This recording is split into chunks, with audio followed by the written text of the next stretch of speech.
everybody. Welcome to the Successful Mind podcast. Today, David and I are discussing expectation versus attachment and how attachment can keep opportunities from you. Give it a listen and let us know what you think. All right.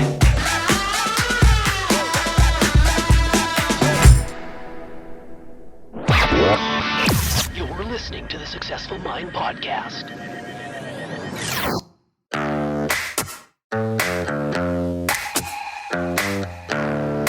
Successful people learn how to make their minds work for them. We are Life is Now, and this is the Successful Mind podcast.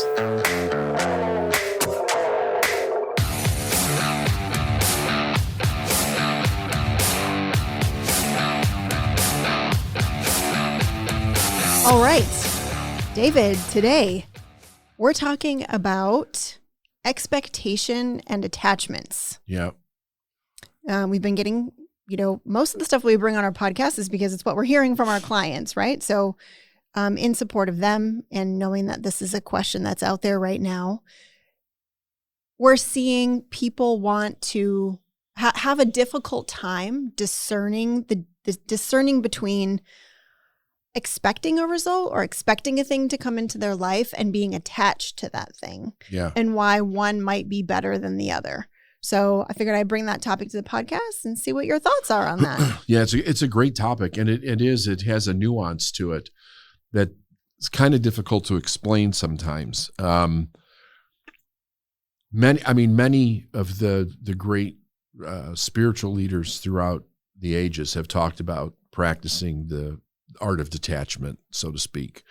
You want good things in your life, but you want to detach from them. And I think that even if you look at like the Ten Commandments, where it says, "Thou shalt not put any other gods before me," or something like that. I don't know if I have it exactly correct, but I think it's what it is. The idea is that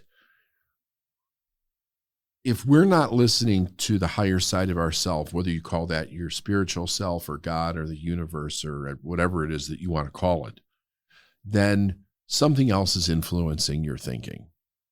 And instead of doing and creating what you want, there's this attachment that shows up. And there's so many reasons for it. I think that a lot of attachment stems from fear.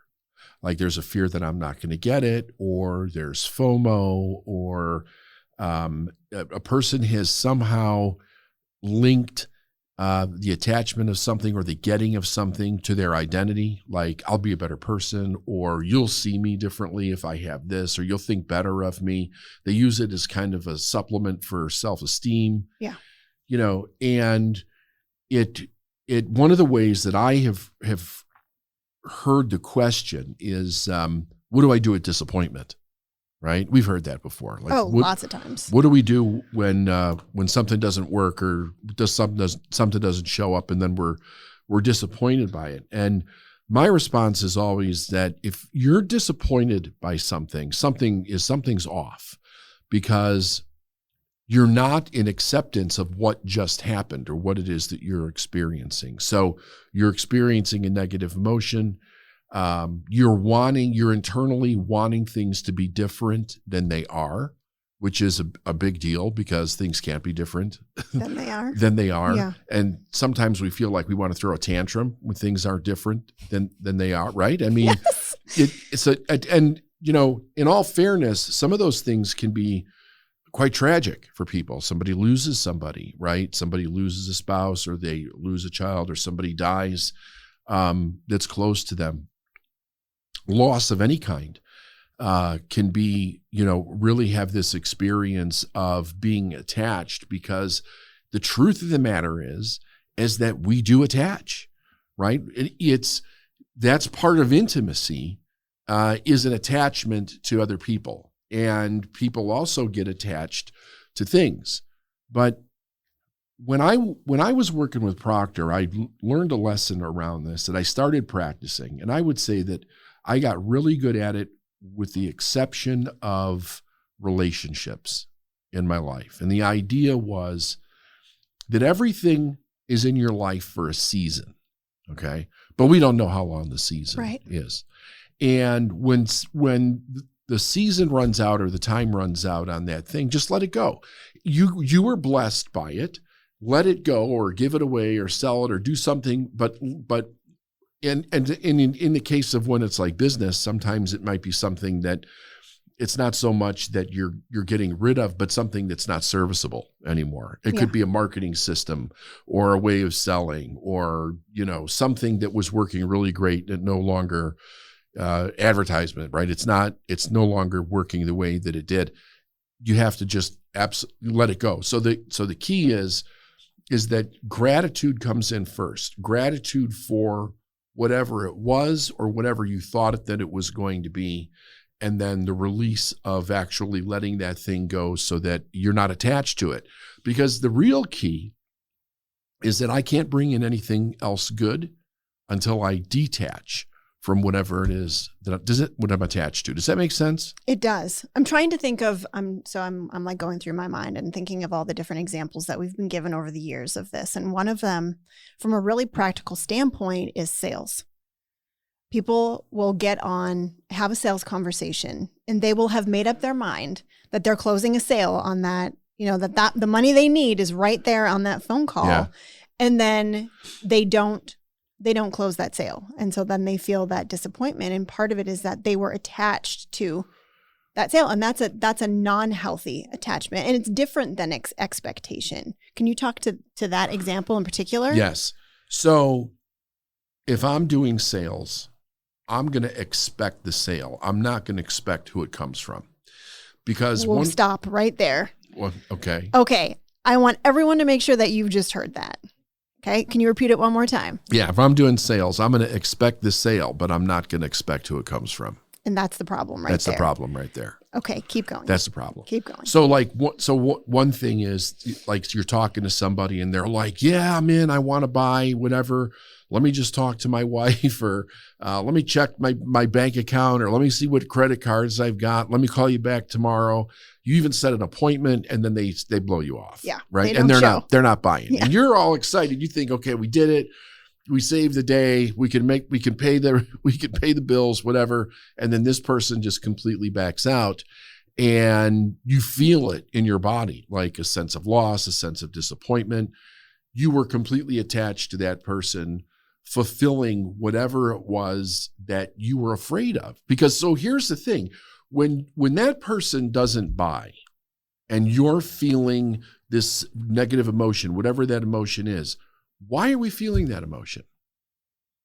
Because we now have to face something that we're afraid of again. Yes. Right? And that is the worst. That's the worst approach to sales. To constantly be looking at this thing that you have to do in business on a daily basis and be afraid that it's not going to happen or what the consequence is. When I started the company, I had a bit of that in me, right? Because it was new. I had never run my own business before. Yeah. I knew that if I didn't make it the amount of sales that I agreed to, that the idea was go back and get another job. And I thought to myself, here's what I don't want. I don't want to have to wake up every day for the rest of my life because I made this decision and do something that I freaking hate. Right? Yeah. I was like, okay, I am going to learn to love this. So I began practicing this idea, like, it's coming. No matter what, I know it's coming because that's the law. That's the universal principle within the universal laws, that it has to be here and it's going to come. But I am not going to get hung up on who it's coming from. If it doesn't come from this person, there's somebody else. And when you understand that law, I think it takes the pressure off of why we would attach in the first place. I'm only going to attach when I'm afraid I'm going to lose something. In these scenarios, right? I'm afraid I'm going to lose something. Right. There's other things we could talk about where a person attaches to something because they think it's going to make them feel better or fit in maybe. They're going to be one of the cool kids now because they've got this thing or they're able, whatever. But in business, it's really about what you're afraid you're going to lose. And let's talk about it from like a technical perspective. Yes.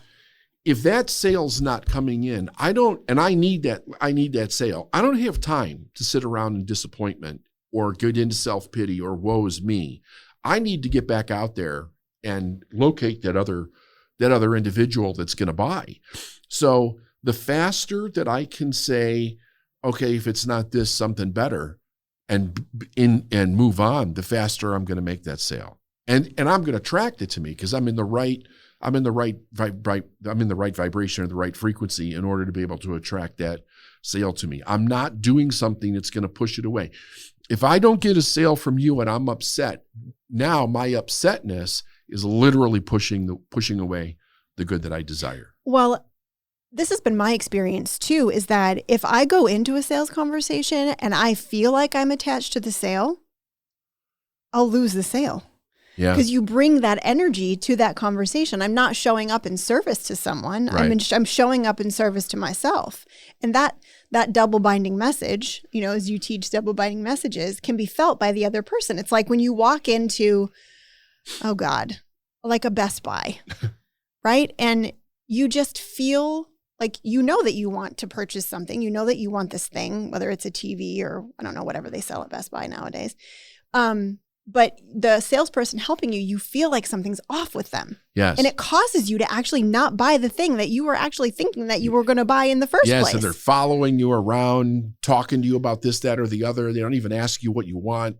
Yeah. Right. It's that like, I hate using this analogy because it's thrown around so much, but I'm going to use it anyway. It's that like that slimy car salesman type feeling because they're in it for the money, to be attached. But when you show up in service, so when you can release that attachment, and I know when I did sales, I did sales for you for years and years and years, still do sometimes. I would just stop and take a breath and just say, how can I be of service to this person? Yeah. And it would just release that any like lingering attachments to making the sale. All right.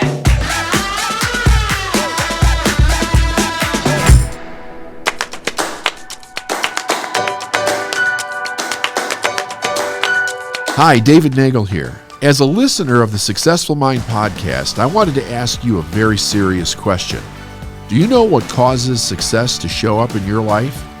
To be honest, when faced with this question, most people can't pinpoint the true cause of success, and that is a huge problem.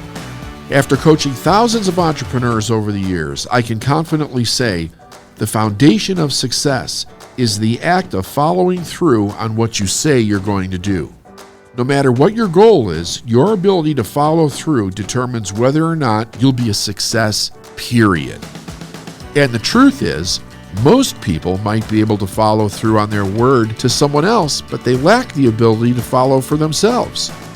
This can lead to all sorts of internal and external issues like resentment, loss of opportunity, self-sabotage, and so much unrealized potential. So if this is something that you'd like to learn more about, I'd like to personally invite you to a very special virtual event I'm hosting May 3rd, 4th, and 5th called Unleash Your Inner CEO, a Mindset Mastery Bootcamp. In this 3-day virtual bootcamp, I'll help you begin to rewire the way you think and act so that you can develop incredible follow-through that leads to the success that you've been missing out on. I'll be covering topics like how to upgrade your identity, how to end self-sabotage for good, and how to recognize opportunity for business growth that could be right here, right now, all of which wouldn't be possible without the ability to do what you say that you're going to do. So if you know that you need better follow-through in your life, plan to join me for these 3 days for an insanely low price of $37. Yes, you heard that right. This is your opportunity to coach with me over multiple days for only $37. Go to lifeisnowinc.com/unleash. Here's just a small sample of what you can expect to walk away with during our 3 days together. A major mindset tune-up that is designed to get you out of fear, scarcity, and self-doubt and onto a growth-oriented path. My best mindset strategies for business growth. Expert coaching and feedback from someone who understands the challenges of running a successful business to help you overcome obstacles and stay on track towards achieving your goals. Practical tools and techniques for managing your time, delegating tasks, and making strategic decisions that will drive growth and profitability within your business, and so much more. If you want to take full advantage of this opportunity to coach with me and learn how to develop amazing follow-through in your life for only $37, go to lifeisnowinc.com/unleash and sign up today. Again, that's lifeisnowinc.com/unleash. Take control of your own path to success and join me for these 3 unforgettable days. Put yourself back in the driver's seat for your own success. It's closer than you think. And now back to the show.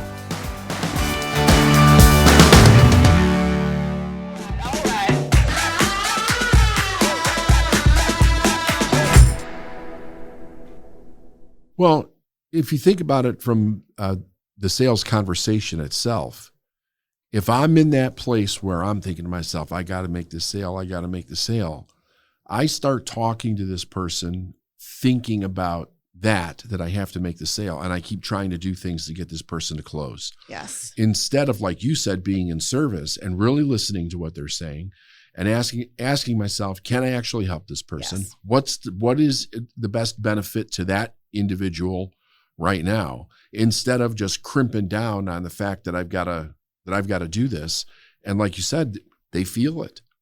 Yeah. They feel it. Everybody has felt that from someone else. Yeah. It's a neediness. And you don't develop your intuitive factor in sales when you do that either, because you're not open and listening. You're so scared you're not going to do it. You're not hearing with your body what they're saying. And so you don't know what questions to ask next. Exactly. So you feel totally stopped. Yeah. The other place that I see attachment being an issue, especially with our business owners that are working with us on just building their team, is in hiring.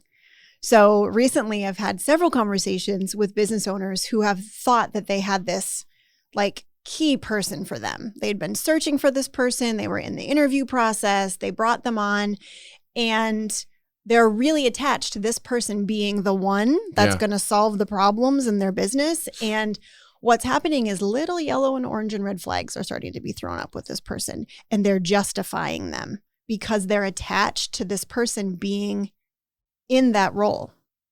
Right? So it's causing all kinds of problems in their business, but because they're attached to this person and all the work that they went through in keeping this person, they're not looking at the truth of the situation, and it's actually causing harm in their business, both with their other team members, because they're overlooking things that their team members are seeing them overlook.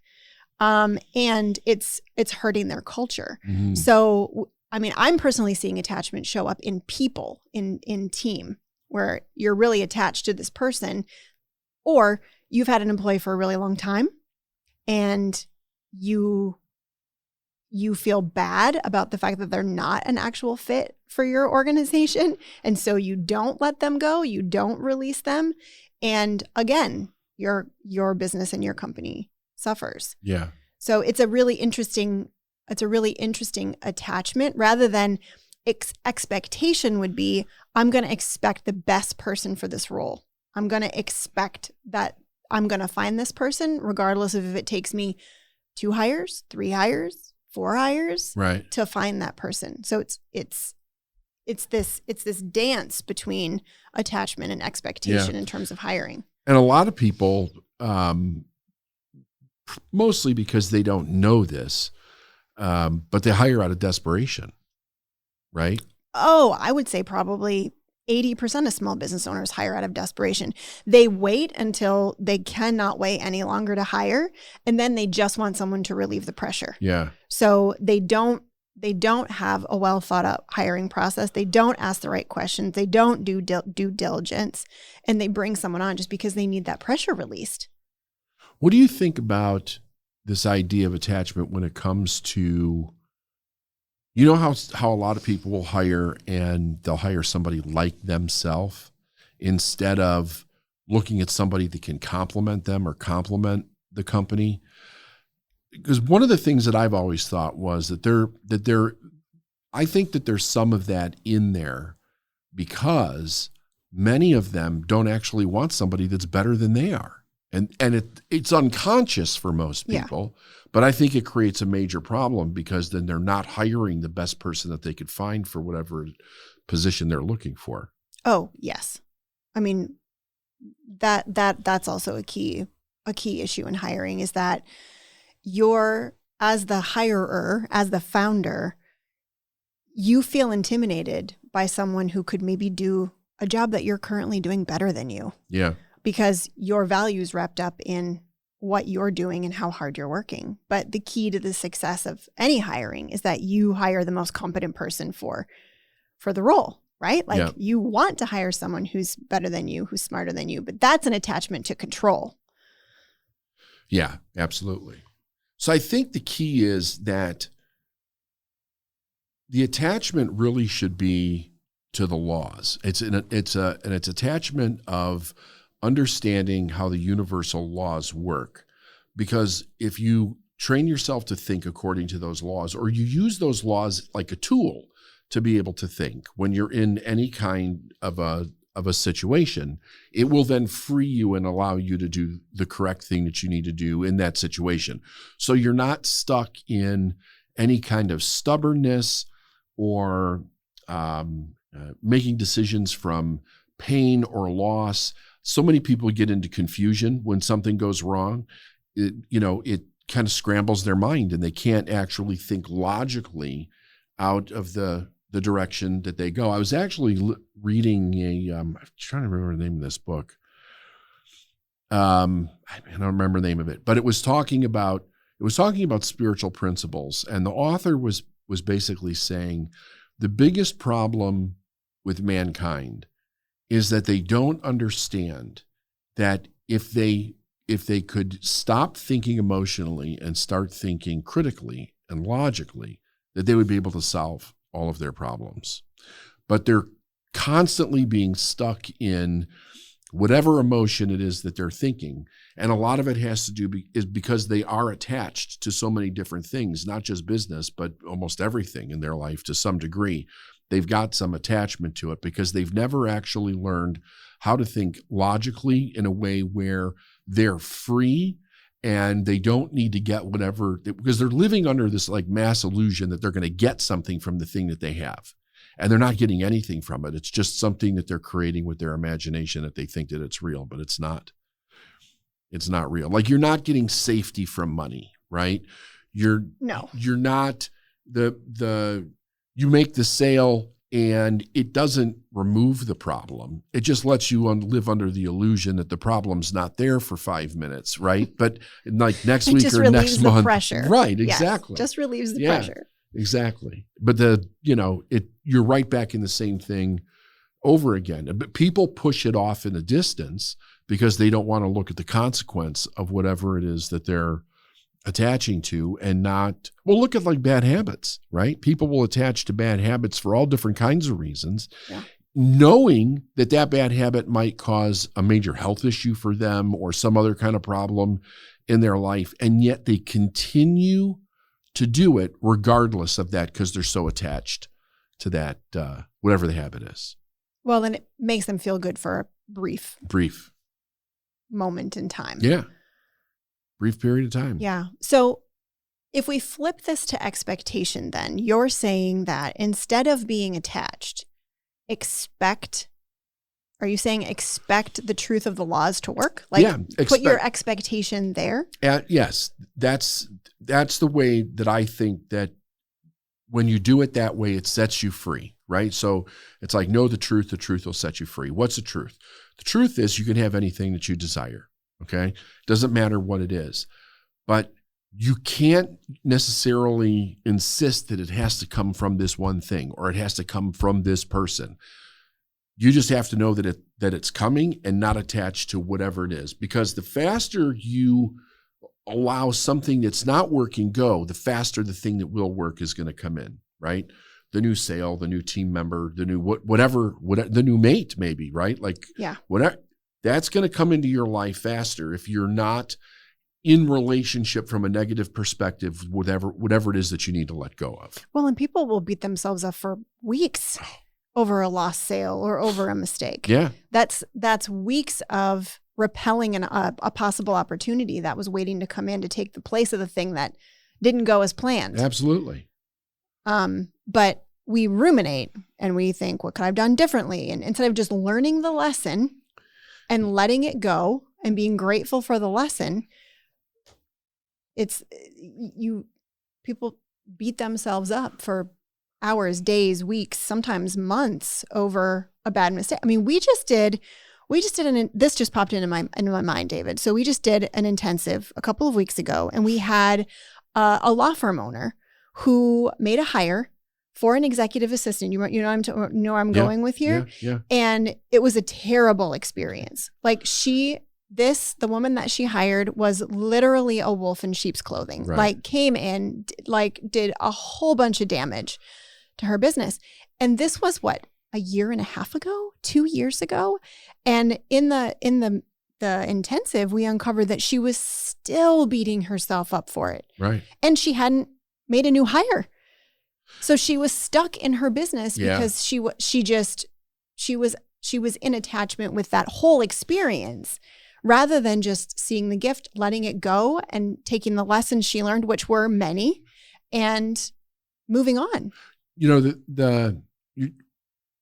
when a person goes through something like that, especially if there's some tragedy that happens with it or some significant consequence like with a trauma or something. Right. Yeah. They have a tendency to then paint the whole world with that picture or that color. All or nothing thinking. All or nothing thinking. Yes. Right. Everybody's going to do this to me. Don't hire anybody, and then they go all that time, thinking that they have to do everything that themselves. And they create a story that keeps them attached to the story of whatever it is that happened. And it doesn't allow the good that they desire to come in their life. Yeah. I don't know how many times I've heard I'm bad at hiring. Well, yeah, everyone's bad at hiring at first. You're not born knowing how to hire. It's a learned skill. You have to hire. I mean, I've made hiring mistakes, right? Like it's not something that you innately know how to do. It's a skill. And so you've got to learn and then learn and do it again, learn and do it again, learn and do it again. I mean, my goodness, how many people are out there that still do not understand that business is a skill? And when they see somebody successful, they think it has to do with some kind of luck or they knew somebody or, something happened. It couldn't possibly be a skill that they could actually learn themselves. There's some other entity that is involved. Yeah. Yeah.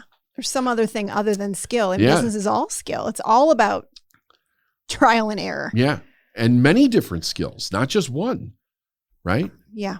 Many different skills. Yeah. So if someone is listening to this and they're wondering if they're attached to something, what's a question they can ask themselves or something they can do to kind of look inside to see if there's any lingering attachments to anything? Yes.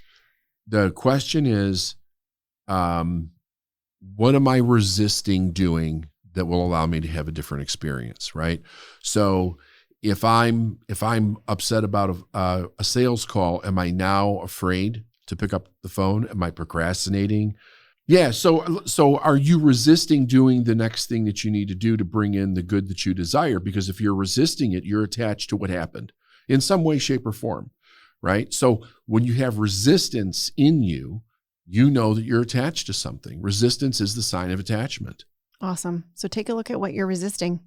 And that's another word for that is where you're stuck, right? Like if you're feeling stuck, look at what you're not doing that you should be doing. Right. And that's where you're resisting. Right. The other thing is that there also could be blind spots, right? So you might need to ask somebody for help. Yeah. That's usually the case. You're right. Exactly. You just can't see what you can't see. Yep. Awesome. All right.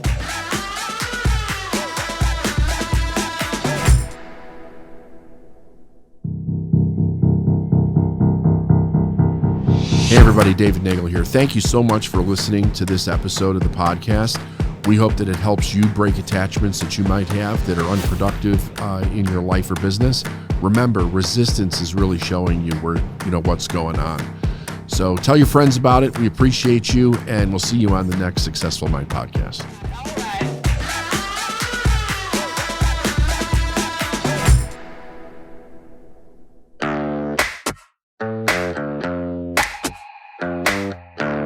Thanks for listening to the Successful Mind podcast. If you like what you've heard and you want to know more, go to lifeisnowinc.com.